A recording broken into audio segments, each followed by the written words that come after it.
వారం సంధి చెట్టు కింద నిద్రపోతున్నారు. ఒక్కసారి విజువల్లో చూడొచ్చు. మరి గత వారం సంధి ఇదే విధంగా ప్రతిరోజు నిత్యం ఈ చెట్టు కిందనే నిద్రపోతున్నారంటే ఈ కుటుంబ సభ్యులు. పోలీస్ స్టేషన్కి వెళ్ళి కంప్లైంట్ చేసినా కూడా పోలీస్ అధికారులు ఎలాంటి న్యాయం చేయలేదు వీళ్ళకు. అమ్మ లేవండి, ఒక్కసారి లేవండి. ఎందు గురించి ఈ దోమల వండు గురించి పనికి రమ్మని చెప్పారు సార్. పనికి పంపించాము. శిరీష రామకృష్ణ పిలిపించారు. 2 నెలలు పని చేయించారు. మాకు జీతాలు డబ్బులు ఇవ్వలేదు. హాస్పిటల్ పని అనే చెప్పారు సార్. హాస్పిటల్ పని నెలకి 20,000 జీతం, మీ బాబుకి ఫుడ్ అన్ని వాళ్ళే చూసుకుంటారని చెప్పారు సార్. నమ్మకంగా పంపించారు. రూమ్ లో ఎవరో లాయర్లు అంట, ఎవరో పెద్ద సార్లు అంట, ఎమ్మెల్యేలు పేర్లు తెలదు. వాళ్ళని రూమ్ లోకి వెళ్ళనిచ్చి సార్ వాళ్ళకి కాఫీ ఇవ్వండి అని చెప్తుందంట. ఆ కాఫీ ఇస్తే ఆ కాఫీ తీసుకుని సాగుతూ చేస్తున్నారు వాళ్ళు.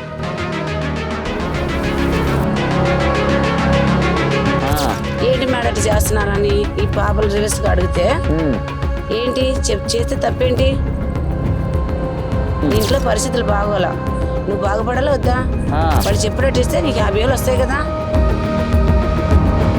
నీ కొడుకు పాప దుప్పట్లో దూరారని చెప్పారమ్మా. మమ్మల్ని ఇంట్లోకి పిలిపించి ఉదయాన్నే 9ంటికి వచ్చాం. 9 కానించి నైట్ 9 వరకు ఇంట్లోనే ఉన్నాం. తిండిలే తిప్పలేదు.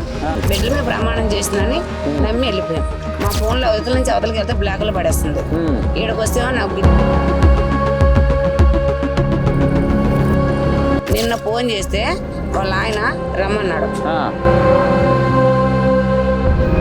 అన్నయ్యని పిలిచింది కాబట్టి నా చెల్లి కోసమే మీ అమౌంట్ మీకు ఇచ్చేస్తా అన్నాడు. ఫోన్ చేశారు. అమ్మా నా భార్య మీకు అమౌంట్ ఇస్తే నాకు విడాకులు ఇస్తానంటుంది, మీ అమౌంట్కి నాకు సంబంధం లేదు, ఏంటి మేడం వీళ్ళు అన్నారంట అని చెప్పి ఫోన్ చేశారు. నువ్వే వద్దే నా అమ్మగుడికి ఫోన్ చేయడానికి, దేనికి చేసా ఫోను, నీకు అమౌంట్ దేనికి ఇవ్వాలి, నేను నీ చాత్రం చేసుకో, నేను ఆదివారం వస్తాను, నీకు దమ్ముంటే అప్పుడు రాను. ఆదివారం వచ్చాను. యువతి నువ్వు నా ఇంటి గుమ్మం తొక్కడానికి ఎన్ని గుండెలుంటే నా ఇల్లు తొక్కుతావు, నువ్వు చెప్పులు కొడతా లంచి మండలి అక్కడి నుంచి వెళ్ళకపోతే.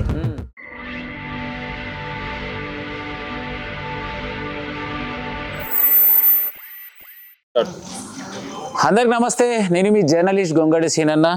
సో ప్రస్తుతం సమయం చూస్తున్నట్టయితే 10:30 అవుతుంది. మరి ఈ సమయం చూస్తున్నట్టయితే మనం నిద్రపోయే టైం. యాక్చువల్గా నేను మాత్రం నిద్రపోయాను. ఫైనల్గా ఒక కాల్ వచ్చింది. ఏమని అంటే, సీనన్న ఒక అన్యాయం జరిగింది, దయచేసి ఈ విషయాన్ని మాత్రం న్యాయం చేయాలి అని చెప్పేసి సిఎన్ రెడ్డి కాలనీకి సంబంధించినటువంటి సోషల్ వర్కర్ శ్రీధర్ సార్ మనకు ఒక కాల్ చేయడం జరిగింది. మరి తక్షణమే మరి ఒక కాలనీకి రావడం జరిగింది. మరి శ్రీధర్ సార్ చెప్పినటువంటి విషయం ఏంటంటే, ఒక వారం సంధి చెట్టు కింద నిద్రపోతున్నారు. వాస్తవానికి ఇప్పుడు చూసినట్టయితే మనం ఇండ్లలో ఉంటేనే దోమలు ఏ విధంగా గరుస్తున్నాయి అంటే, ఒక ఫ్యాన్ వేసుకొని ఆల్అవుట్ పెట్టుకొని ఎన్ని పెట్టుకున్నా కూడా బ్యాట్లతో కొడుతున్నా కూడా నిద్రపోలేని పరిస్థితి. ఒక్కసారి విజువల్లో చూడొచ్చు. మరి గత వారం సంధి ఇదే విధంగా ప్రతిరోజు నిత్యం ఈ చెట్టు కిందనే నిద్రపోతున్నారంటే ఈ కుటుంబ సభ్యులు. మరి ఇంతకు ఎవరు, ఏమైంది, ఎందు గురించి ఇక్కడ నిద్రపోతున్నారు, మరి కాలనీకి సంబంధించినటువంటి మనతో పాటు ఉన్నాడు. సార్ నమస్తే. నమస్తే సార్, చెప్పాలి సార్, మరి ఫోన్ చేసి ఇంతకు ఏమైంది, ఎవరు, వాళ్ళ గురించి వివరాలు ఏమన్నా తెలుసా, అసలు ఇష్యూ ఏంది? వాళ్ళు ఆంధ్ర నుంచి వచ్చారు. నాకు తెలిసిన సమాచారం ఇంతకుముందు మాట్లాడినా అనమాట. అయితే వచ్చే దారిలో నేను చూస్తున్నాను, ఒక 2-3 రోజులు చూసాను. తర్వాత వీళ్ళు చెప్పేది 8 రోజుల నుంచి 10 రోజుల నుంచి అక్కడే ఉన్నారు వాళ్ళు. సో వాళ్ళకి తిండి ఎక్కడ తింటున్నారు ఏంటో నాకు తెలియదు. కాబట్టి ఈ పరిస్థితుల్లో ఇక్కడ పడుకోవడం కొంచెం అబ్నార్మల్ అనిపించింది. సహజంగా అనిపించలేదు, అసహజంగా అనిపించింది. ఇక్కడ పడుకోవడం ఏంటి, ఎవరు వీళ్ళు అన్నట్టు నేను ఆలోచిస్తున్నాను. ఈ లోపల మా వేడన్న వాళ్ళ నుంచి చెప్పారనమాట, వాళ్ళు ఎవరు ఆంధ్ర వాళ్ళు ఉన్నారు పాపం, వాళ్ళకి ఏదో అన్యాయం జరిగిందంట, మీరు రావాలని పరిగెత్తుకు వచ్చిన అనమాట. సో వాళ్ళు, నాకు తెలిసిన సమాచారం ఏంటంటే, హైటెక్ సిటీలో ఉన్న రికవరీ హాస్పిటల్ పని చేయడం కోసము ఎవరో మధ్యవర్తులు మాట్లాడి అక్కడ ఉద్యోగ నిమిత్తము వీళ్ళు అక్కడే పని చేసారు. ఒక 4 నెలలు 5 నెలలు పనిచేసిన వీళ్ళందరూ దాదాపు 7 మంది 10 మంది ఉండవచ్చు దాదాపుగా. అయితే 4 నెలలు పని చేసుకుని తగిన జీతాలు ఇవ్వలేదు వాళ్ళకి. ఇంకా వాళ్ళు చెప్పేది చాలా విషయాలు చెప్పారు, వాటికి కొన్ని వాయిస్ రికార్డింగ్ చూపిస్తున్నారు. చెప్పవచ్చో లేదో కానీ వాళ్ళని లైంగికంగా కూడా వేధించారంట అమ్మాయిని వాళ్ళని. అది వేరే సబ్జెక్ట్. అయితే వీళ్ళు ఏంటంటే ఇక్కడికి వచ్చి ఉన్నారు ఎందుకంటే వీళ్ళకి అన్యాయం చేసిన పర్సన్ ఆ పక్కనే ఉంటాడు. సో ఎట్టి పరిస్థితుల్లో వాళ్ళకి రావాల్సిన 70,000 లక్ష రూపాయలు వాళ్ళందరూ కలిసి కలెక్ట్ చేసుకున్న తర్వాత ఇక్కడి నుంచి పోవాలి. వాళ్ళకి వేరే జీవనాధారం లేదు, ఇంటికి పోవడానికి బస్సు చార్జెస్ కూడా లేవు. ఏం చేయాలనే దిక్కుదోచని పరిస్థితులు ఇక్కడ వచ్చి పడుకున్నారు. ఎవరైనా న్యాయం చేస్తారేమో, ఎందుకంటే పోలీస్ స్టేషన్ ఇక్కడే ఉంది కదా. అయితే ఆ డబ్బులు కలెక్ట్ చేసుకుని వెళ్తే బాగుండేది అనే ఉద్దేశంతో వాళ్ళు ఇక్కడ పడుకుంటున్నారు. అయితే 7 రోజులైంది, 10 రోజులైంది, కానీ ఇప్పటిదాకా వాళ్ళకి రావాల్సిన డబ్బులు రావట్లేదు. వాళ్ళు పోలీసులు కంప్లైంట్ కూడా ఇచ్చారంట. కంప్లైంట్ ఇచ్చిన తర్వాత కూడా పెద్దగా అక్కడ ఏం జరగలేదు, ఎందుకంటే వాళ్ళు ఆంధ్ర వాళ్ళు కదా, వాళ్ళు ఏ రీజన్స్ తో ఏమి చేశారు. పోలీస్ స్టేషన్ కి వెళ్ళి కంప్లైంట్ చేసినా కూడా పోలీస్ అధికారులు ఎలాంటి న్యాయం చేయలేదు వీళ్ళకు. వాళ్ళు చెప్తున్నారు ఎలాంటి న్యాయం చేయలేదు. అయితే వీళ్ళకి అన్యాయం చేసిన వ్యక్తి కూడా ఈ పక్కనే ఉంటాడంట. సో వీళ్ళు వెళ్ళి చూస్తేనే అతను కనబడుతున్నాడు. అయితే పోలీసులు వెళ్ళి చూస్తే కనుక లేరు అని చెప్తున్నారంట. సో వీళ్ళు చెప్పిన సమాచారాన్ని బట్టి. సో ఇలాగా దారుణాలు జరుగుతున్నాయి, అన్యాయం జరుగుతుంది. అయితే వీళ్ళు చెప్పిన మాట మనం విన్నాం కదా. సో అన్ని రకాలుగా విని ఎవరికైతే అన్యాయం జరుగుతుందో వాళ్ళకి న్యాయం చేయాలి, న్యాయం జరిగేలాగా చూడాలి. మనం అందరం పౌరులం ఇక్కడ ఉన్నాం, అందరికి సమాన హక్కులు ఉన్నాయి, మనం స్వతంత్ర దేశంలో ఉన్నాం. ఇట్లా కళ్ళ ముందర అన్యాయం జరుగుతుంటే చూస్తూ ఊరుకోలేము కదా. సో కరెక్ట్ గా ఎంక్వైరీ చేసి ఏం జరిగిందో పూర్తిగా వివరాలు తెలుసుకొని తగిన న్యాయం చేయాలని చెప్పేసి మిమ్మల్ని పిలవడం జరిగింది. సో స్పందించినందుకు చాలా థ్యాంక్స్. సో తప్పకుండా అన్న. నమస్తేనే, ఏం పేరు అన్న? నా పేరు వేణుచారి. ఎన్ని రోజులు అని చూస్తున్నా వాళ్ళని చెట్టు కింద? నేను 3 days చూస్తున్నా. ఈ రోజు అన్ఎక్స్పెక్టెడ్ గా నాకు కనపడడంతో నేను వాళ్ళను నేనే అడిగినా.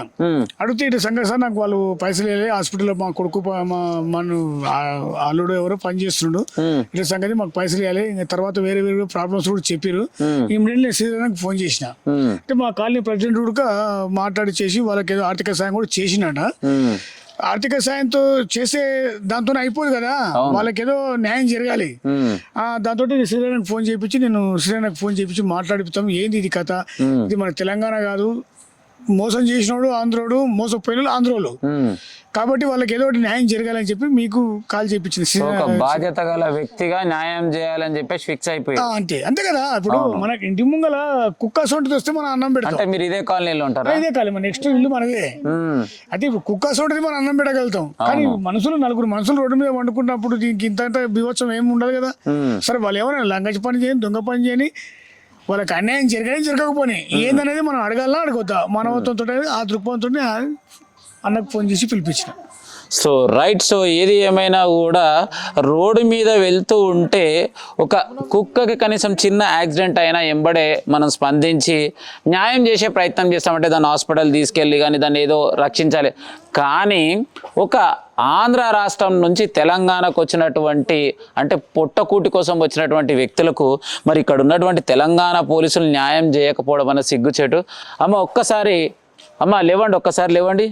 ఎందు గురించి ఈ దోమల వండు గురించి?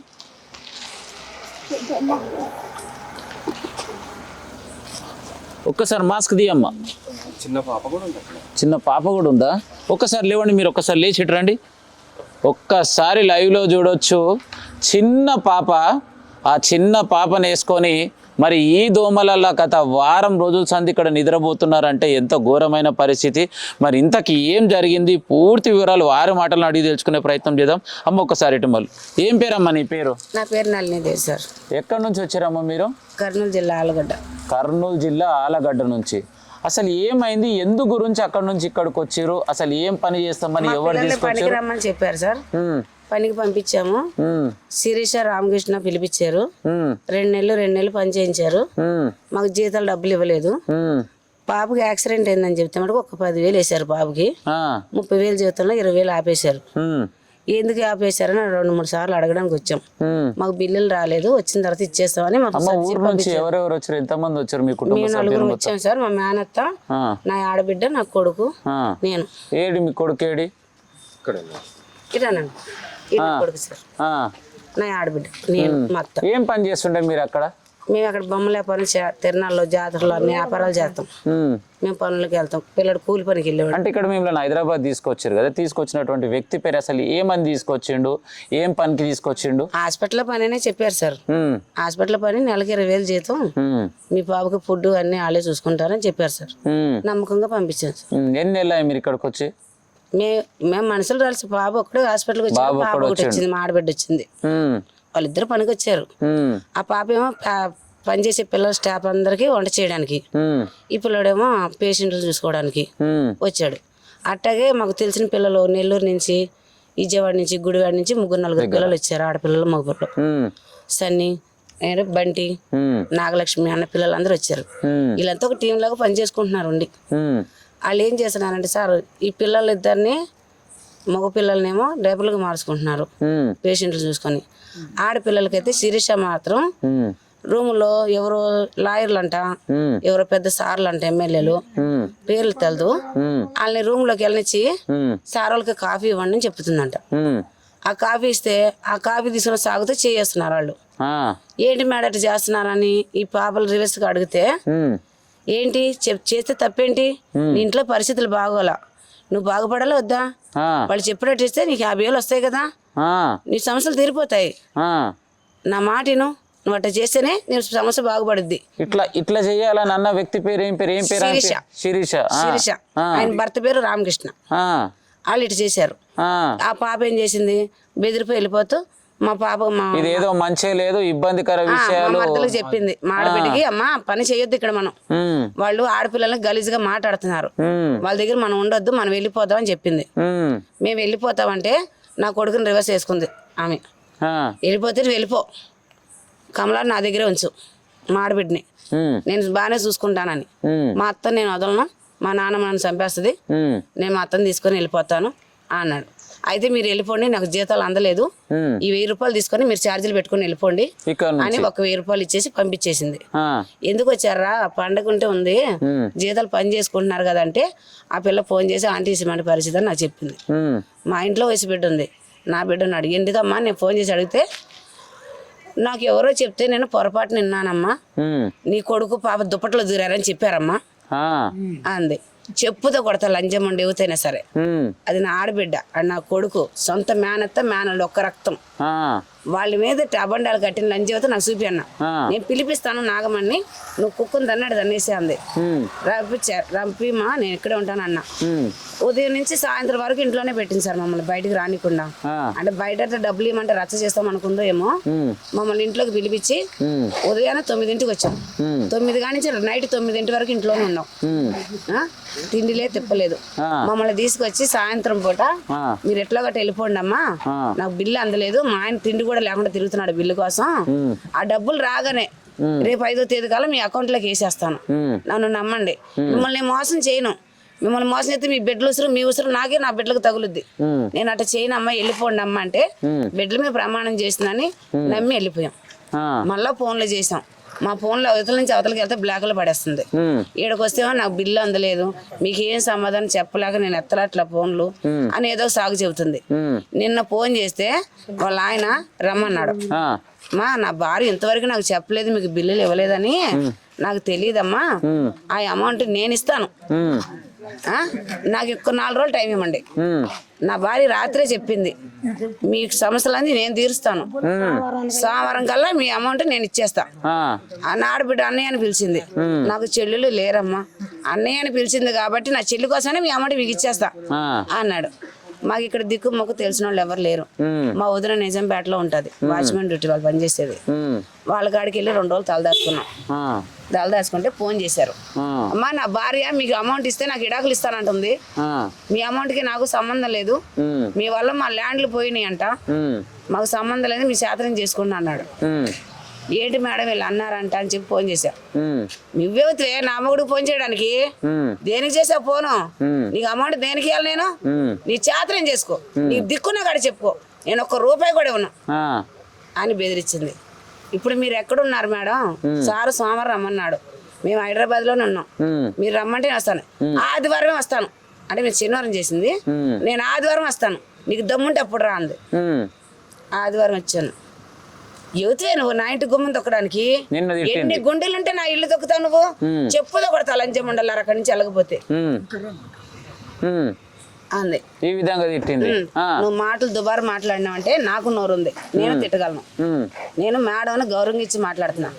నేను అసలు అనాల్సిన అవసరం నాకు లేదు, నాతో తిట్టించుకోవాల్సిన అవసరం నీకు లేదు. నా జీతం డబ్బులు నాకు ఇచ్చేయండి, నా పిల్లల డబ్బులు. వాళ్ళు ఏమీ నీకులాగా బేవరసుగా సంపాదించినవి కాదు, కష్టం రెక్కలు ముక్కలు చేసుకుని కష్టపడ్డారు. మా సొమ్ము మాకు ఇచ్చేది మేము వెళ్ళిపోతాం. మాకు ఇంటికాడ చాలా సమస్యలు ఉన్నాయి. మరి మీరు ఇక్కడ వచ్చారు కదా, ఇక్కడికి వచ్చినాక అడిగిన ఫోన్ చేసి అడిగితే నీ చేత ఏం చేసుకో, నీకు దిక్కున్న గాడికి చెప్పుకోండి. నాకు కడుపు మండి సార్ వాళ్ళకి వెళ్ళి కంప్లైంట్ ఇద్దామని చెప్పి పోయినాం పోలీస్ స్టేషన్కి వెళ్ళినాం. ఆ సార్ వాళ్ళు పెద్ద సార్ వాళ్ళు మాట్లాడి సుధాకర్ సార్తో మాట్లాడిచ్చాము. ఆయన చెప్తాడు లావుగుంటాడు కొంచెం. ఆ సార్తో మాట్లాడాం. వాళ్ళు ఊళ్ళో ఉంటే మేము ఏదైనా చేయగలం, వాళ్ళు లేనిదే మేమేం చేస్తామమ్మా. వాడు ఉంటే నువ్వు చూసి పట్టుకొని చేతికి తీసుకొని అప్పు చెప్పు, నాకు మేము చూసుకుంటాం అంటున్నాడు సారు. వాడు లోనికి వెళ్ళి తాళం వేసుకు పెట్టుకున్నాడు లోపలికి వెళ్ళి. అప్పటికి పెద్ద సార్ వాళ్ళు వచ్చినప్పుడు కూడా లోపలికి వెళ్ళి బయటకు వెళ్తే తాళం ఎట్లా వేసారు? గోడ దూకి వెళ్తున్నాడు, బయట వేస్తున్నాడు, గోడ దూకి గేట్ కేసి లోపలికి అట్లా చేస్తున్నాడు. నిన్న ఉదయం పూట ఇట్లానే సార్కి కూర్చుంటే బైక్ ఉంది వాడిది. ఉండే వాడి తమ్ముడు ఒకడు ఉన్నాడు, పనోడు, ఒక పని మనిషి ఉంది. మేము ఇట్లా తిరిగేటప్పుడు సారు అదే ఎమ్మెల్యే సార్ ప్రెసిడెంట్ సార్తో మాట్లాడదామని సార్ కారు ఎక్కిపోతుంటే మేము పరిగెత్తుకుంటూ పోయినాం, సార్ న్యాయం చేస్తాడు చెప్దామని. మేము ఇట్లా పోయాక సడన్ గా బైక్ తీసుకుని బయటకు వచ్చేసాడు ఆడు. మేము సార్తో మాట్లాడి ఈడికి వచ్చినాం. ఆడికి వచ్చేసరికి హెల్మెట్ పెట్టుకొని రయ్యమని వెళ్ళిపోయాడు. వెళ్ళిపోయాడికి నాకు కోపం వచ్చి సార్ వాళ్ళ దగ్గరికి వెళ్ళినాం. సార్ వాడు ఊరు దాటలేదు, వాడు ఇంట్లోనే ఉన్నాడు. ఇంట్లో ఉండి మా డబ్బులు మాకు ఎందుకు ఇస్తలేదు సారు, ఎక్కడెక్కడో ఉన్నాను లొకేషన్ చెబుతున్నారు అని అంటే, వాళ్ళ భార్య ఏమో నేను నిర్మల్లో ఉన్నాను, నాకు వస్తా కుదరదు, మీరు ఏమన్నా లంచం తీసుకొని వాళ్ళ దగ్గర తరపున మాట్లాడుతున్నారా, 1000-2000 తీసుకొని అని సార్ వాళ్ళు మాట్లాడింది. ఆ సార్ కూడా ఏం మాట్లాడలే. ఆవిడ నిర్మల్లో ఉందంటమ్మా, నాకు లొకేషన్ పెట్టింది, సోమవారం వస్తుందంట, వచ్చినాక మీ డబ్బులు మీరు చూసుకోండి అని సార్ చెప్పాడు. మాకు సోమవారం వరకు మాకు ఉంటే కుదరదు సార్, ఇప్పటికి వారం అయిపోయింది. చెట్టు కింద పొట్టు కింద బతుకుతున్నాం, మాకు సమస్యలు చాలా ఉన్నాయి. ఇక్కడ ఎన్నాళ్ళని బతుకుతాం, తిండికి కనీసం పిల్లకి 10 రూపాయలు కొనిచ్చే పరిస్థితి లేదు. మేము చాలా కష్టం పడుతున్నాం ఇక్కడ. ఆదివారం రోజు పోలీస్ స్టేషన్ కి వెళ్తే సోమవారం లేదు, ఇలా మంగళవారం, ఇప్పటి వరకు న్యాయం లేదు. నేను సోమవారం కూడా వెళ్ళాం స్టేషన్ కి. సోమవారం కూడా వెళ్తే వాడు వచ్చినప్పుడే మీరు రండి, వాళ్ళు ఊళ్ళో లేరు, మేమేం చేయలేం అన్నాడు. ఫోన్ చేసి వాళ్ళ తమ్ముడు తాళాలు పగలు కొడుతున్నాము అని చెప్పి ఊరికే ఇట్లా రాయి పట్టుకొని సౌండ్ చేసా. ఫోన్ మాట్లాడితే, రే నీ ఇంటి తాళం పగలు కొడుతున్నా, నీ ఇంట్లో ఏ సామాను ఉన్నా నేను తీసుకెళ్తా, నువ్వు దిక్కున్నా గడి చెప్పుకోరా అని నేను ఫోన్ చేసి రాయి శబ్దం చేశా. నా ఇంట్లో నా భార్యది నా కూతురుది నగలో నీ కొడుకు ఎత్తుకుపోయాడని నేను కేసు పెడతా అన్నాడు. నేను కేసు పెడితే నాకు న్యాయం చేయలేని పోలీసులు నీకెవడరా న్యాయం చేసేది, రమ్మను, నేను ఇక్కడే కూర్చుంటా, ఏ పోలీసుడు నీకు న్యాయం చేస్తాడో, నా మీద దొంగతనం కేసు నువ్వు పెట్టరా, ఇక్కడే కూర్చుంటా అన్న. ఇక ఫోన్ చేసుకున్నాడు, వాళ్ళ తమ్ముడిని పిలిపించాడు. పిలిపిస్తే వాళ్ళ తమ్ముడు వచ్చి నా పిల్లలు నోటికి వచ్చినాడు, వీడు సొక్క పట్టుకొని ఒక దెబ్బ కొట్టాడు. కొడితే వాళ్ళు ఏం చేశారు, నువ్వు తొందరగా వెళ్ళి కేసు పెట్టేసేయ్, నిన్ను కొట్టినారని చెప్పు అని. ఎక్కడికి రా పోతున్నారు మీరు, మీ సార్ని పిలిపించరా అంటే, మా సార్ బండి వేసుకుని వెళ్ళిపోయాడు, లేడు మా దగ్గర, నువ్వు మా ఇంటి ముందు రావద్దు, వాళ్ళు సోమవారం రమ్మన్నారు, మీరు సోమవారం రండి అని ఆ పిల్లోడు అరుస్తున్నాడు. మేము అక్కడికి వెళ్ళమని చెప్పి సార్ వాళ్ళ దగ్గరికి వెళ్తే వాడు అక్కడికి వచ్చి కూడా సందులు కొంది, వాడు ఇక్కడే ఉన్నాడు. అప్పుడు రామకృష్ణ వేరే లొకేషన్ లో ఉన్నాడు. వాడు కలుసుకొని స్టేషన్ కాడికి వచ్చి సందులు గొంతులు తప్పుకొని చేశారు. ఆఫీసులో నేను లేను సార్ అని చెబుతున్నాడు. నేను తెనాల్లో ఉన్నాను, నా భార్య నిర్మల్లో ఉన్నాడు. మళ్ళీ అప్పట్లో ఎట్లా వచ్చిందంట, ఆడ అటు అబద్ధం చేయడం సార్ వాళ్ళు నమ్మేస్తున్నారు. వాడు ఇక్కడ లేని సార్ నేను తెనాల్లో ఉన్నానంటే సార్ నమ్మేస్తున్నాడు. ఇక్కడ మా మాటకు ఏ సార్ కూడా పట్టించుకోలే. వాళ్ళు రాని వచ్చినాక పట్టుకుని నాకు అప్ చెప్పు అంటున్నాడు. నేను వచ్చి వాడిని పట్టుకుని పరిగెత్తుకుంటే వెళ్ళి స్టేషన్ అప్ చెప్పాలా, వాడు బైక్ వేసుకుని తురుమని జారిపోతున్నాడు. నేను ఎట్ట పట్టుకోవాలా ఏమంటున్నాడు సార్తో, నేను ₹1 ఏమి సార్, వాళ్ళకి అప్పుడింత వాళ్ళ జీతం అంతా ఇచ్చేసాం, మేమే ఇవ్వాల్సిన అవసరం లేదు, కావాలంటే నా భార్య వచ్చాక కూర్చోబెట్టి మేము మాట్లాడుకుంటాం, మీ ముందే పంచాయతీ చేస్తాం అని. నువ్వు పిల్లల కాంట్రాక్ట్ పిలిచినప్పుడే భోజనం గీజనం నీదేం చెప్పావు. వాళ్ళకి ఖర్చులకి బియ్యానికి కూరకి వాటికి బయటకు సరుకులు తెచ్చుకోండిరా స్టాఫ్ అని చెప్పి పిల్లల్ని పంపించేటోడు. పంపించి 500-600 ఫోన్ పే చేశాడు ఇంట్లో అందరు సరుకులకి. అవి కూడా మాకు జీతం కింద వేసేసామని అబద్ధాలు చెప్తున్నారు సార్ వాళ్ళకి అప్పుడు ఇప్పుడు కూరలకు వేసిన పైసలు జీత కింద వేసిన వేసినా చెప్తున్నారు పిల్లలకు పెట్టేది వాళ్ళదే కానీ మా లెక్కలు వేసేస్తున్నారు అప్పుడు ఇచ్చారుగా వీళ్ళు తిన్నారు సరిపోయింది తీసేసుకోండి అయిపోయింది ఇచ్చేసాం సో రైట్ మొత్తం మీద అయితే మీకైతే డబ్బులు బాక్కున్నాడు బ్రదర్ నీ పేరు ఏం పేరు సూర్య సార్. సూర్య ఎన్ని నెలలు చేసినావు నేను 2 నెలలు చేశాను సార్. ఎన్ని డబ్బులు ఇవ్వాలి మొత్తం నాకు మొత్తం 30,000 ఇవ్వాలైతే 10,000 ఇచ్చారు. పిల్లకి కాలుకి బాగాలేదంటే ఇంకే 20,000 ఆమెకు 10,000 రావాలి. మొత్తం ఎన్ని పైసలు మొత్తం 30. ఇంకో పాపకేమో 35,000 రావాలి సార్. ఇంకో ఆమెకు ఆ పాపని ఏంటంటే కొడుకు గలీజ్ మాట్లాడారని ఆ పాపలు పారిపోయారు. ఆడపిల్లల్ని తీసుకొచ్చి నేను చెప్పినట్టు నువ్వు విను, సార్ వాళ్ళు చెప్పినట్టు నువ్వు వింటే నువ్వు బాగుపడతావు, నీకు మస్తు పైసలు ఇప్పిస్తాం అని ఆ పిల్లల్ని ఇట్టగే మాట్లాడిస్తుంది సార్. ఆ పిల్లలు బెదిరిపోయి పారిపోయారు. వాళ్ళకి ఒక్కొక్కరికి 3 నెలలు 4 నెలలు జీతాలు ఉన్నాయి. సో వాళ్ళని మొత్తం మీద వ్యభిచారణకు దింపనీకి ట్రై చేసింది. అవును సార్, బోకర్జకం చేస్తుంది సార్. పెద్ద పెద్ద వాళ్ళ దగ్గర డబ్బు తీసుకొని పిల్లల దగ్గర పనులు చేయించుకొని జీతాలు వేసుకుంటుంది. ఆడపిల్లల దగ్గర బ్లాక్ మెయిల్ చేసి వీక్నెస్లు పట్టుకొని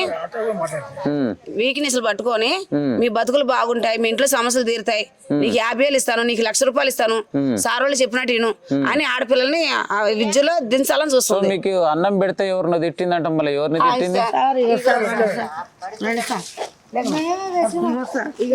సో రైట్, మరి కాలనీకి సంబంధించినటువంటి మహిళ మనతో ఇప్పుడు. అమ్మ నమస్తే అమ్మా. నమస్తే. ఏం పేరు అమ్మ? మీ పేరు? సరస్వతి. ఎన్ని రోజులు అని చూస్తున్నావు అమ్మా వీళ్ళని? 5 రోజులు బట్టి చూస్తున్నా. నేను లేనండి, నిన్న పొద్దున భీమవరం నుంచి వచ్చాను. వస్తే వీళ్ళంతా మామూలు వీళ్ళ 4 అదురు పెట్టారంట భోజనం. నేను పెట్టలేదు. రాత్రి నాకు ఫోన్ చేసి సరస్వతి లంజా నువ్వు వాళ్ళకి అన్నం పెట్టినవంటే వారం రోజులు ఉండమన్నావు అంట కదా ఇక్కడ లంజా, నిన్ను చంపేస్తానే. నా కొడుకు ఫోన్ చేసి నా కొడుకుని తిట్లంట, నా కొడుకుని కూడా. నేను నాకు 250 మంది ఉన్నారే నాకు వర్కర్లు, నీ దగ్గర ఉన్నారు లంజా ఏంటి పచ్చి బూతులండి. మనం మాట్లాడలేము, మా ఇంట వంట లేవు. అంత గలేజి ముండ, అది పెద్ద గలేజి ముండ. ఆ గలేజి మాటలే మాట్లాడుతుంది మొత్తం. సో ఇప్పటిదాకా కొంచెం రికార్డులు విన్నా, మరీ ఘోరంగా మాట్లాడుతుంది. చాలా ఘోరం అండి, అసలు మనం ఇందులో చెప్పలేము. ఇప్పుడు ఇటువంటి ముండకి ఎవరు కానీ ఏ వర్కర్లు కూడా రావద్దు పనులకు ఎవరు రావద్దు. అంతమంది 250 మందికి అది పని వాళ్ళకి ఇవ్వాల్సిన డబ్బులు కూడా ఎగ్గొట్టింది. మాటలు వింటున్నట్టు అయితే మంచిగా అనిపిస్తుందా? అసలు ఎట్లా అనిపిస్తుంది? చాలా రోతం ఉండండి. మా పైన ఉండేది మమ్మల్ని కూడా నాన్న బూతులు తిట్టి. ఎన్ని రోజులు సంది ఇక్కడ రెంట్కి? ఇక్కడ 2 నెలలు అయిందండి. 2 నెలలే? 2 నెలలనే నా దగ్గర 28,000 రేపిస్తానని తీసుకుంది. ఇరుగు పొరుగు కదా అని ఇచ్చా. ఆ డబ్బులకి నన్ను అడ్డమైన బూతులు తిట్టి నేను చచ్చిపోతున్న డబ్బులు నాకి, నేను వేరే అప్పు చేసి ఇచ్చాను నీకంటే. ఆ పోలీసులు కూడా వచ్చిండండి. వచ్చా చేసి ఉండి పాపం ఈవిడ ఉన్నారు లత అన్న ఆవిడ లత అన్నాడు. ఆవిడ ఉందండి. ఆవిడ తన దగ్గర డబ్బులు లేకపోయినా కొత్తగా వచ్చావు నీకు ఏదో ఇబ్బంది ఉంది కదా అని చెప్పి అప్పు చేసి ఇచ్చింది ఆవిడ డబ్బులు. మరి ఆ సమయానికి డబ్బులు వల్ల నెల అయిపోయింది. ఇప్పుడు వరకు డబ్బులు లేవంటే ఏ చిన్న రింగులు ఉన్నాయంట, ఆ రింగులు తీసి అమ్మి 26,000 ఇచ్చాడు. మళ్ళీ ఇంకా 20,000 ఇవ్వాలి. ఆ 20,000 తర్వాత ఎత్తున వివాహపోతే మా పిల్ల మా అల్లుడు అందరూ వచ్చేస్తారు. మా అబ్బాయి మల్లుడు లాయరు. వాళ్ళు వచ్చారంటే నీ ఇంటికి తాళం వేస్తారు, తర్వాత ఇంకా ఏం చూడరు, వాళ్ళ దాకా రానివ్వద్దు అని చెప్తే ఆఖరి ఇచ్చి అప్పుడు కానీ మమ్మల్ని పగబట్టింది. అంత మాన తెల్లారి 20,000 ఇచ్చిందండి. ఇచ్చిన కానీ మా మీద పగ. వీళ్ళనేమో వారం రోజులు ఉండమని అసలు నేను లేను కూడా. నిన్న పొద్దున తెల్లారి గట్ల వచ్చానండి భీమవరం. సో రైట్, మొత్తం మీద ఏదేమైనా కూడా గతంలో మరి తను హెల్ప్ చేసింది, ఆ హెల్ప్ కు రిటర్న్ రావడానికి కూడా నానా ఇబ్బందులు పెట్టి ఆ డబ్బులు రిటర్న్ ఇవ్వడం. మనతో పాటు మరి కాలనీకి సంబంధించినటువంటి సీనియర్ నాయకుడు అనొచ్చు, మరి పెద్దమ్మ చాలా నమస్తేనే. ఏం పేరు అన్న? నా పేరు పాండురంగ. చెప్పాలి, మరి వారం రోజులు సంది వీళ్ళు చెట్టు కింద ఉన్నారు అని చెప్పేసి మీ కాలనీ వాసులు అంటారు. నిజంగా ఉన్నారా లేక ఉన్నట్టే మన క్రియేషన్ చేశారా? ఆ బిల్డింగ్ పక్కల దానికి సంబంధించిన రెంట్కున్న వాళ్ళందరూ కలిసి పాండురంగారెడ్డి కాలనీ ప్రెసిడెంట్ అక్కడికి పోతే న్యాయం జరుగుతుందమ్మా నీకు పోవని పంపించిండ్రు. అసలు ఆ ఓనరా రెంటరా రామకృష్ణ ఎవరనే నాకు ఇప్పటివరకు తెలియదు. నేను ఇప్పుడే వస్తున్నామ్మా, నువ్వు అంటే నీ కొరకు వెయిట్ చేస్తున్నాం సార్. 2 రోజులు మేము కాపాలి కాబట్టి ప్రెసిడెంట్ గారి దగ్గరకు పోతే న్యాయం జరుగుతుంది. నా దగ్గరకు వచ్చిండ్రు. రేపు మాట్లాడదా, మీ నెంబర్ ఇచ్చి. ఎప్పుడు వచ్చారు మీ దగ్గరికి? నిన్న ఉదయం వచ్చిండ్రు. మొన్న సాయంత్రం వచ్చిండ్రు. రాత్రి నేను 10 గంటలకు లేట్ అవర్స్ వస్తే కూడా నా కారు చూసి ఇమీడియట్ నా దగ్గరకు వచ్చిండ్రు. వాళ్ళు ఎవరో నాకు తెలియదమ్మా, నేను కనుక్కున్న తర్వాత మాట్లాడతావు. నా దగ్గరకు వస్తే నేను న్యాయం చేయాలంటే నాకు తెలియాలి కదా, వాళ్ళు రెంటరా ఓనరా వాళ్ళు ఎవరో నాకు తెలియనప్పుడు నేను ఏం చేస్తాను. మొన్న సాయంత్రం మీ దగ్గరకు వచ్చిర్రు, మరి నిన్న మొత్తం అన్న కనీసం వాళ్ళు ఎవరు ఏందని తెలుసుకునే ప్రయత్నం చేయలేదు మీ ఫోన్ నుంచి? నా తోటి చేస్తే మీకు సంబంధం లేదు సార్, వాళ్ళు దొంగలు, వాళ్ళు ఉట్టిది అట్లా మాట్లాడుతుండ్రు, అదంతా టైం పాస్ చేస్తుండ్రు, 1 NP మేము ఇచ్చేది లేదు అన్నారు. నేను తర్వాత వేరే వాళ్ళ మా మిస్సెస్ తోటి కనుక్కుంటే వాస్తవమే డబ్బులు కంపల్సరీ వాళ్ళు ఇవ్వాల్సింది ఉంది. పోలీస్ స్టేషన్ కూడా కంప్లైంట్ చేస్తే సుధాకర్ సార్ సిఐ గారిని పోయి నా పేరు చెప్పండి, ఇట్లా రండి. కావాలంటే నేను మాట్లాడతా, ఆ, సార్ నాకు చాలా క్లోజ్, ఇటువంటిది ఎవరికి ఇబ్బంది జరిగినా పేదలకు జరిగినా మంచి చెడు ఏది ఉన్నా నేను 100% నాకు రెస్పాండ్ ఇస్తాడైనా. చేసిర్రా కాల్ మరి మీరు? నేను సార్ కాల్ చేసిన, వచ్చిండ్రు, వాళ్ళు ఏందో మాట్లాడదానిలే ఎస్ఐ గారికి చెప్పిన సుధాకర్ సార్, ఆయన నేను చూస్తలే అన్నాడు. ఇది సివిల్ మ్యాటర్ కదా, మీరు మాట్లాడుకుంటారు ఎవరైనా.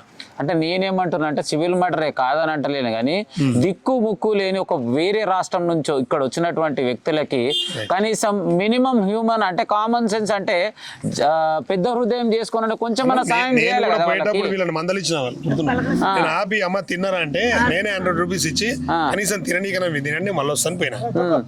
ఇప్పుడు చారు చేయమన్నాడు రెడ్డి గారు, ఇప్పుడు ఏంది మన పరిస్థితి ఇట్లా అంటే, నేను మిమ్మల్ని పిలుస్తా, మీడియా వాళ్ళని పిలుస్తుంటే పిలువు అని చెప్పిన. సీనియర్ నన్ను పిలుస్తా అంటే నువ్వు పిలువు, నేను ఇప్పుడే వస్తా రిటర్న్, పిలిపించి మాట్లాడి దీని ఎంతవరకైనా తీసుకుపోదాం, మనం ఉందాం. సో మొత్తం మీరైతే వారం సందాలు ఇక్కడనే ఎవరు? ఇక్కడనే ఉండి ఇప్పుడు వీళ్ళకి జరుగుతుంది, రేపు ఇంకెవరికైనా జరుగుతుంది. నేను పిలుస్తాను, ఇదే వేణుచారి అన్న నాతోటి, నువ్వు పిలువు, నేనున్నా కాలేజ్ ప్రెసిడెంట్ గా, నేను వచ్చి మాట్లాడతా. కానీ అంతవరకు నాకు ఎవరైనా తెలియదు కదా, నేను తెలిసినంత వరకు ఓనర్ ఎవరన్నా ఉన్నో రెంటరో నాకు తెలిసి ఉంటే ఇమీడియట్లీ పిలుస్తుంటే, కానీ వాళ్ళెవరో మాకు తెలియదు, వీళ్ళు తెలియదు. నా గురించి ఎవరు చెప్పినా తెలియదు. ఇప్పుడు చెప్తుంది మేడం, నేనే పాండంగారి దగ్గరకు అని ఇప్పుడు చెప్తుంది. సో రైట్, ఏదేమైనా కూడా మరి కాలనీకి సంబంధించినటువంటి మరి ప్రెసిడెంట్ అనుకోవచ్చు, మరి ప్రెసిడెంట్ దృష్టికి మొన్న రావడం జరిగింది, నిన్న మ్యాక్సిమం ట్రై చేసిండు. సో మొత్తం మీద అయితే సక్సెస్ కాలేదు. ఏదేమైనా కూడా వాళ్ళకి న్యాయం చేసే వరకు నేనైతే సిద్ధంగా ఉన్నానని చెప్పేసి తన మాటల్లో. బ్రదర్ ఒక్కసారి వాళ్ళ నెంబర్కి ట్రై చేద్దాం మరి మనం.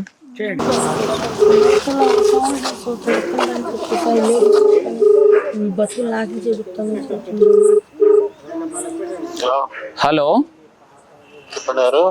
రామకృష్ణ గారు అండి? నమస్తే బ్రదర్, నా పేరు శ్రీనివాస్, ఇక్కడ సిఎన్ రెడ్డి కాలనీ నుంచి మాట్లాడుతున్నాను నేను. ఏం లేదు, ఒక చెట్టు కింద ఒక 5-6 మంది ఆంధ్రాకి సంబంధించిన వాళ్ళు ఇక్కడ నిద్రపోతున్నారు, మీ పేరు చెప్తున్నారు, ఏదో మీరు మోసం చేశారని చెప్పేసి. ఇది ఎంతవరకు కరెక్ట్ సోదరా? ఏం చేయలేదండి, ఆల్రెడీ బాలాపూర్ పిఎస్ లో నా కంప్లైంట్ అయిపోయి ఇవాళ మార్నింగ్ కూడా కానిస్టేబుల్ వాళ్ళు వచ్చారు, వాళ్ళు వెళ్ళిపోండమ్మా మండే రోజు వస్తారంట, వాళ్ళు ఊర్లో లేరు కదా. అసలు ఇంతకు ఎవరు వీళ్ళు మీ పేరు చెప్తున్నారు, మీకు వాళ్ళకు ఉన్నటువంటి సంబంధం ఏంటి? వాళ్ళు మా దగ్గర వర్క్ చేసి వెళ్ళిపోయారా? ఏం వర్క్ చేస్తుండే? వెళ్ళిపోయారు, హౌస్ కీపింగ్ అండి. ఓకే, అంటే మీది ప్రైవేట్ కాంట్రాక్టా? అవునండి. మీ పేరు, మీ కంపెనీ పేరు? వందన హోమ్ కేర్ సర్వీసెస్. వందన హోమ్ కేర్. సిన్స్ ఎన్ని ఇయర్స్ నుంచి ఇక్కడ హైదరాబాద్ లో మీరు కొనసాగిస్తున్నారు ఇది? 14 years. 14 years నుంచి. ఓకే, మరి వీళ్ళని ఎప్పుడు తీసుకొచ్చారు హైదరాబాద్ కి? లాస్ట్ మంత్ అండి. Last month. ఓకే, మరి ఏం జరిగింది? శాలరీ తీసుకున్నారండి వాళ్ళేమో కొంతైనా అమౌంట్ వాళ్ళ అకౌంట్ లోకి వేయించుకున్నారు. వయసు 21 సంవత్సరం 22 సంవత్సరం పిల్లలు కదా, పర్సనల్ ఖర్చులు అని చెప్పి చేతిలో తీసుకున్నారు. వాళ్ళ ఇంట్లో వాళ్ళకైనా తీసుకోలేదు అని చెప్పి చెప్పారంట. తీసుకొని కూడా తీసుకోలేదు, మాకు ఇంకా కావాలి అని చెప్పి వచ్చి కూర్చున్నారు. మేమేమో మా పర్సనల్ పనుల మీద మా బావగారు వాళ్ళకి ఆపరేషన్ అయితే ఊరు వచ్చాం. బాలాపూర్ నుంచి ఫోన్ వచ్చింది, మేము మండే వస్తున్నాం అండి, మండే రోజు పిలిపించండి అని చెప్పంటే సరే అన్నారండి. ఇంకా అక్కడే కూర్చొని పొద్దున గోడ దూకి తాళాలు పలగొట్టారంటే మా పోలీసులకి ఇన్ఫార్మ్ చేసాం. మీ గోడ దూకి తాళాలు పలగొట్టేసారు? ఏమైనా ఎత్తుకెళ్ళిరా? తెలియదండి, ఆలోపు పోలీసు వాళ్ళు. మీ గోడ దుంకి పలగొట్టిర్రు అని ఎవరు చెప్పారు మీకు? ఎవరు ఇంటిమేషన్ ఇచ్చారు? తెలియకుండా ఉంటదండి. అక్కడ చుట్టుపక్కల ఎవరు కాల్ చేశారు మీకు? పక్కన అపార్ట్మెంట్ లో ఉన్నారు కదండి. ఓకే, ఎనీ నెంబర్ వాళ్ళు కాల్ చేసిన వాళ్ళ నెంబర్? ఇప్పుడు ఈ టైంలో ఫోన్ చేసే అంటే సోదరా, మీకు కాల్ చేసినప్పుడు ఇంటిమేషన్ ఇచ్చినప్పుడు తన పేరు అలాంటిది ఉంటది కదా? మార్నింగ్ ఫోన్ చేయండి, నెంబర్ ఇస్తాను. ఓకే, మీ ఇంట్లోకి వాళ్ళు చొరబడి మరి ఏమైనా సామాన్ పోయిందా? పగలు కొట్టారు నీళ్ళు, పోలీసు వాళ్ళు ఫోన్ చేసి పిలిపించారు, పోలీసు వాళ్ళు వచ్చారు. అంటే మీరు దొంగతనం చేసిరని చెప్పేసి వీళ్ళని తీసుకెళ్లి పిఎస్ లో కూర్చోబెట్టిరా? ఏం లేదు, వార్నింగ్ ఇచ్చి ఇట్లా గోడకి వెళ్ళడం తప్పు కదా, మళ్ళీ రివర్స్ కేసు అవుతుంది మీ మీద. మీరు ఏమంటున్నారు సోదరా? మా ఇంట్లో తాళాలు పగలగొట్టి ఇంట్లోకి వెళ్ళిరు అంటున్నారు కదా? ఇంటి లోపలికి వెళ్ళలేదండి, తాళాలు పగలగొడితే గోడ దూకుతున్నారని చెప్పి అన్నారు నాతో. ఓకే, అంటే వాళ్ళకు గోడ దుంకాల్సినటువంటి అవసరం ఏముంది? మీరు వాళ్ళకి లైఫ్ ఇచ్చినటువంటి పర్సన్స్ కదా మీరు. ఏమండి, వాళ్ళకి ఒకసారి చెప్పాము మండే రోజు వచ్చి కలవండి అని చెప్పి, పోలీసు వాళ్ళు కూడా ఇన్వైట్ చేశారు మండే రోజు వచ్చి కలవండి అని. సరే అన్నారు అక్కడ. అంటే మీది ఆంధ్రానా తెలంగాణ? మీది ఎవరిది? మీది నాది కూడా ఆంధ్రానండి. మీది కూడా ఆంధ్రనే, వాళ్ళది కూడా ఆంధ్రనే. ఆంధ్ర నుంచి హైదరాబాద్ తీసుకొచ్చిర్రు, ఒక తాన పనికి పెట్టిర్రు. ఎట్లయితే తీసుకొచ్చిరో అట్లనే సాఫ్ట్ గా వాళ్ళ డబ్బులు ఇచ్చా లేదా క్లియర్ చేసి అట్లే పంపిస్తే అయిపోతుంది కదా. అదే కదండి, ఎదురు కొంచెం మాడితే అయిపోతుంది కదా. అందుకనే సోమవారం రమ్మని చెప్పింది వాళ్ళని. సోదర మరి 7 రోజులు అంది చెట్టు కింద ఎందుకు వండుకుంటున్నారు వాళ్ళు ఈ దోమలల్లా చిన్న పిల్లని వేసుకొని? ఛార్జీలు కూడా ఇస్తామని చెప్పి అన్నామండి. ఛార్జీలు కూడా ఇస్తాం సోమవారం రండి అని చెప్పి కానిస్టేబుల్ కూడా చెప్పాడు వాళ్ళకి. ఛార్జీలు కూడా ఇస్తారన్నారు, వెళ్ళండి సోమవారం రండి అని చెప్పి. అంటే పని చేయించుకున్నటువంటి మీరు ఇవ్వాలి కానీ కానిస్టేబుల్ వేరేవాడు కాదు. మీరు ఇస్తా అన్నాక వాళ్ళు 7 రోజుల చెట్ల కింద ఎట్లా నిద్రపోతారు? అది వాళ్ళకి తెలియాలండి. కానిస్టేబుల్ పోలీసు వాళ్ళు కూడా చెప్పిన తర్వాత కూడా వాళ్ళు అట్లా చేస్తారు. నీకు ఏమర్థం చేసుకోవాలి? ఏ పోలీసు వాళ్ళు చెప్పిరండి వాళ్ళతోటి? ఎవరు మాట్లాడారు? బాలాపూర్ పిఎస్ వాళ్ళని అడగండి, పొద్దున వచ్చారు. సార్ నేను ఏం చెప్తున్నా sir, Balapur PS okay I'm saying correct, but A sir మాట్లాడి మీతోటి? మీరు ఏ సార్ కంప్లైంట్ ఇచ్చారు? పెట్రోలింగ్ వాళ్ళు పేరు కనుక్కోలేదు, వచ్చారు. సైదులు గారు వచ్చారు, సిఐ గారు కూడా మాట్లాడారు. ఏమని మాట్లాడిండు సారు? వాళ్ళ ముందే ఫోన్ చేశారు, కనుక్కోండి ఒకసారి. సో ఫైనల్ గా నేను అడిగే క్వశ్చన్, మీరు వీళ్ళకి డబ్బులు ఇచ్చేది ఉందా లేదా? ఆల్రెడీ కంప్లీట్ అయిపోయిందండి. అయిపోయింది. సో వాళ్ళకి మీకు ఎలాంటి సంబంధం లేదు? లేదు. కావాలని మీ పైన ఆరోపణ చేస్తున్నారు. అవును. అంతేనా? అవునండి. ఓకే సోదరా, రైట్. మరి సో ఇది మనం ఏదైతే రామకృష్ణ గారికి లైవ్లో కాల్ చేస్తే తను చెప్పినటువంటి మాటలు ఇవి. సో ఆంధ్ర నుంచి హైదరాబాద్ తీసుకొచ్చి హైదరాబాద్లో తను 14 years ఎక్స్పీరియన్స్ అంట. నా 14 సంవత్సరాల నుంచి చేస్తున్నటువంటి తన కేర్ ఎలా ఉంటుందో చూద్దాం, తనకు ఉన్నటువంటి ప్రొఫైల్స్ ఏమున్నాయో చూద్దాం. మరి వీళ్ళకు న్యాయం జరిగే వరకు ఇక్కడ ఉన్నటువంటి కాలనీ మెంబర్స్ అందరూ కూడా చాలామంది పేరున శ్రీధర్ గారు కావచ్చు, మరి అన్నగారు ప్రెసిడెంట్ గారు కావచ్చు, మరి మహిళలు అయితే చాలామంది కూడా టైం చూడండి, ఇప్పుడు ఫైనల్ టైం వచ్చేసి 11 అవుతుంది.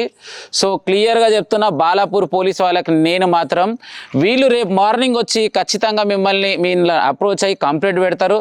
దయచేసి కనుక మీరు న్యాయం చేయకపోతే వీళ్ళని తీసుకెళ్ళి నేను డైరెక్ట్గా సిపి ఆఫీస్లో వీళ్ళని మాత్రం అప్రోచ్ చేయడానికి మాత్రం నేను మాత్రం సిద్ధంగా ఉన్నాను. ఏమంటావు మరి? ఫైనల్గా న్యాయం చేద్దామంటావా లేదా? 100% నేను కూడా మీకు సపోర్ట్ చేస్తాను. రైట్. ఏమంటారు శ్రీధర్ సార్? ఖచ్చితంగా గమనించాల్సిన విషయం ఏంటంటే, వాళ్ళకి అన్యాయం జరగకపోతే వారం రోజుల నుంచి చెట్ల కింద పడుకోవాల్సిన అవసరం లేదు కదా. సో వాళ్ళకి అన్యాయం జరిగింది కాబట్టి వాళ్ళు న్యాయ పోరాటం చేస్తున్నారు. అందులోనూ మహిళలు, పెద్దవాళ్ళు, చిన్న పాప కూడా ఉన్నది. వాళ్ళు అన్ని ఇబ్బందులు పడుకుంటూ అన్ని కష్టాలు పడుతూ ఇక్కడ ఉండాల్సిన అవసరం లేదు కదా. ఇక్కడ ఎందుకు ఉంటున్నారంటే ఆ పర్సన్ మోసం చేసిన వ్యక్తి అక్కడ ఉన్నాడు. దీన్ని బట్టి క్లియర్ గా తెలుస్తుంది మోసం చెప్తున్నాడు కదా సార్, రూపాయి బ్యాలెన్స్ క్లియర్ అయిందని. తప్పించుకోవడానికి అందరు చెప్తారు, అబద్ధం చెప్పడానికి ఏమో చాలా సింపుల్ చెప్పచ్చు. లేదు అంటే వాళ్ళు ఉండరు ఇక్కడ. నేను కూడా 2 రోజులు గమనించిన వీళ్ళను, తప్పు ఉందా లేదా, నిజాయితీగా ఉన్నానంటే వీళ్ళు ఎప్పుడో వెళ్ళిపోయాడు. వాళ్ళు ఎంత లోపల వాళ్ళకు బాధ ఉందా, వాళ్ళకి ఎన్ని డబ్బులు రావాలనో, నా ఇంటికి రావద్దని చెప్తే కూడా మళ్ళీ వచ్చినాను పైనుంచి చెప్పి, అమ్మ నువ్వు ఎవరో నాకు తెలియదురా. లేదు సార్ మీరు తప్ప నాకు దిక్కు లేదు, పక్కలు ఎవరినంటే పాండ్రంగారి దగ్గర కోండి అని చెప్పాను, న్యాయం జరుగుతా అన్నారు. నేను న్యాయం చేయడానికి రెడీ ఉన్నా, కానీ మీరు ఎవరో నాకు తెలియదు, వాళ్ళు ఎవరో నాకు తెలియదు. పక్కల వాళ్ళు అడిగితే బూతులు తిరుగుతున్నట. అదే మేడం ఇప్పుడు పోతే అడ్డగోలుగా బూతులు తిరిగి, నేను పోలీస్ స్టేషన్కి పోయినంటే పోయించినాను. అది నేను సార్ని అడిగి రేపు మాట్లాడతా, మీ నెంబర్ ఇవన్నీ ఇచ్చిపోయాను. నాకు అందులో నాకు వేరే పని ఉన్నది. ఇప్పుడు చారి గారు వచ్చి, రెడ్డి గారు ఇట్లుంది పరిస్థితి అంటే, నేను గొంగడి సీన్ మీడియాని పిలిపిస్తా, ఇప్పుడు ఇమీడియట్లీ పిలిపి నేను కూడా వస్తా, బయట ఉన్నా, దీనికి నేను సపోర్ట్ చేయడానికి రెడీగా ఉన్నా ఎనీ టైం అని చెప్పాను. ఏం చారి? సో రైట్, సమయం వచ్చేసి రాత్రి 11 అవుతుంది. ఫైనల్గా బాధితుల నుంచి మటుకు వరకు జరిగినటువంటి అన్యాయాన్ని క్లియర్గా వీడియో రూపంలో తీసుకోవడం జరిగింది. వీళ్ళకి న్యాయం చేసి వాళ్ళ గ్రామానికి పంపించే వరకు జర్నలిస్ట్ గొంగడి సీనన్న మరియు స్థానికంగా ఉన్న కాలనీ వాసులు వాళ్ళకు సహకారాలు అందిస్తూ వాళ్ళకి న్యాయం జరిగే వరకు పోరాటం చేస్తామని చెప్పేసి ఈ ఛానల్ ద్వారా తెలియజేస్తున్నాను. కెమెరామెన్ సాయితో జర్నలిస్ట్ గొంగడి సీనన్న.